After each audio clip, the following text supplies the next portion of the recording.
नमस्कार दोस्तों आज हम दोबारा समझते हैं कि हमारे आज के समय के जीवन शैली पे हमें फोर्टिफाइड फूड्स और एक्सट्रैक्टेड न्यूट्रिशनल प्रोडक्ट्स की क्या ज़रूरत आन पड़ी है। तो दोस्तों सबसे पहले तो ये देखते हैं कि आपको आपके जो इंडियन कॉन्टेक्स्ट पे खान पान को रिकमेंड करने वाली संस्थाएं हैं, जैसे कि MICR और जैसे कि NIN, उनका क्या कहना है अभी के खान पान के रिकमेंडेशंस के बारे में। तो उनका ये कहना है कि अब जो आपका टोटल कैलोरी रिक्वायरमेंट है उसको सीरियल से ओनली 45% ही पूरा करना है।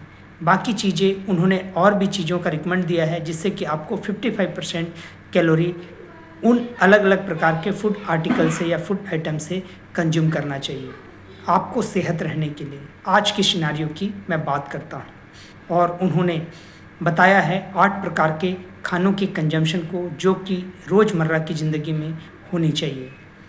और अभी के समय पे क्या हो रहा है कि अब क्योंकि ग्लोबलाइजेशन हो चुका है और हम ऐसे प्रोसेस्ड फूड को स्वीकार करना शुरू कर चुके हैं जो हमारे कॉन्टिनेंट के लिए या हमारे कंट्री के लिए हमारे वेदर के हिसाब से ज़रूरी नहीं है, फिर भी हम उसको धड़ल्ले से उपयोग करना शुरू कर चुके हैं। इधर हम मॉडर्नाइजेशन समझ करके या फिर हम ये समझ करके कि ये चीज़ वहाँ के लोग खाते हैं, या दूसरी चीज़ और है जो बहुत सारे एडवर्टाइजमेंट होने की वजह से हम उसको स्वीकार करना शुरू कर चुके हैं। तो दोस्तों मैं आज आपको बताना चाहूँगा कि आपको अगर किसी भी प्रकार की खान पान को सही तरीके से एडॉप्ट करना है तो आपको क्या चीज़ें ध्यान देनी चाहिए। वो कैसा भी चीज़ें हो, चाहे वो एक्सट्रैक्टेड प्रोडक्ट हो या फिर फोर्टिफाइड फूड्स हो, आपको सबसे पहले ये देखना है कि जो जिस फर्म का वो है उस फर्म का मकसद क्या है। क्या आज के समय में वो ज़रूरत है, इसको देखते हुए वो सिर्फ मार्केटिंग के लिए या बिजनेस पर्पस के लिए उस फर्म ने उस काम को शुरू किया है, कि वो सचमुच ऐसे किसी मुहिम में है कि आज के समय पे ह्यूमन काइंड को सही खान पान और सही न्यूट्रिएंट मिल सके। ये सबसे बड़ा क्राइटेरिया है जिसको आप देख सकते हैं किसी भी फर्म के किसी प्रोडक्ट को यूज़ करने से पहले। उसके साथ में आप देख सकते हैं कि वो कुछ बेसिक से लॉस है, रूल्स है, उसको फॉलो करते हैं क्या, जिसमें कि एक बहुत बड़ा रूल है जिसको लेबलिंग लॉ बोलते हैं। उसमें ये रूल है कि जितने भी इंग्रेडिएंट्स आपके जो भी पैकिंग मटेरियल है उनके अंदर है कि नहीं, उसको पैकिंग मटेरियल के बाहर डिपिक्ट किया जाना होता है। वो और जैसा और जितने मात्रा पे होना चाहिए या है उसको डिपिक्ट करना होता है। तो क्या वो एग्जैक्टली वैसा कर रहे हैं क्या, और कुछ और बातें हैं जिसमें उनका कंप्लीट करस्पॉन्डेंस एड्रेस, उनके कुछ टर्म्स भी जो है उनको उजागर करना चाहिए। लेकिन बहुत सारे फर्म्स ऐसे नहीं करते हैं। अगर आपको वो चीज़ें समझ में नहीं आता है तो आप एक्सटेंसिव रिसर्च कर सकते हैं, देख सकते हैं, समझ सकते हैं, फिर उसके बाद उसको कंज्यूम कर सकते हैं। और एक और बेस्ट तरीका जो मैं आपको बताऊंगा, क्योंकि आज के समय पे नेचुरल को आप सब मिस कर रहे हैं और बहुत सारे लोगों को ऐसा लगता है कि मुझे जो भी चीज़ें हैं वो नेचुरल मिलनी चाहिए। तो मैं आपको बता दूं कि ये जो नेचुरल की जो बात है ना, वो तो अभी कोरा गप साबित हो रहा है। क्यों? क्योंकि आप खुद तो खेती करते नहीं हैं, आप खुद तो सब्जियां उगाते नहीं हैं, है ना, आप दूसरों पे डिपेंडेंट हैं।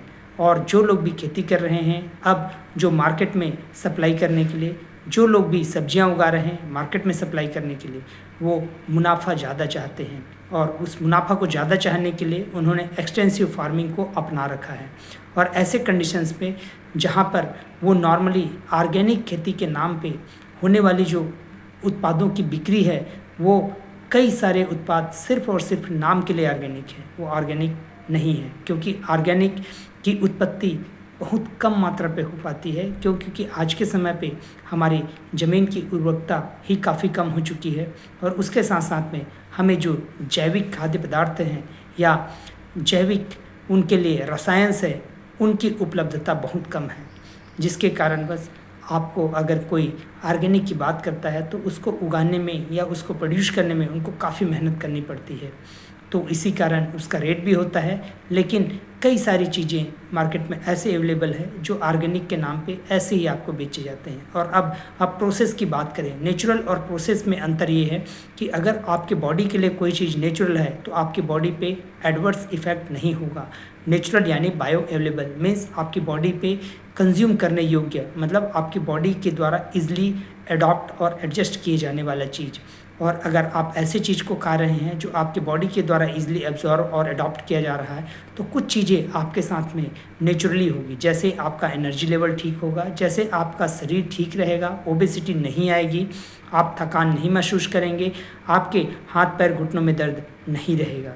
और अगर ऐसा हो रहा है और फिर भी आप किसी चीज़ को नेचुरल समझ करके खा रहे हैं तो यकीन मानिए कि वो आपके बॉडी के लिए नेचुरल नहीं है। तो ये कुछ बातें हैं जिसको आपको ध्यान में रखना चाहिए और ध्यान में रख करके ही अपने खान पान को चूज़ करना चाहिए। अगर आप ऐसा कर रहे हैं तो अपने आप को सेहतमंद रखने में आप खुद की मदद कर पा रहे हैं। Thank you very much.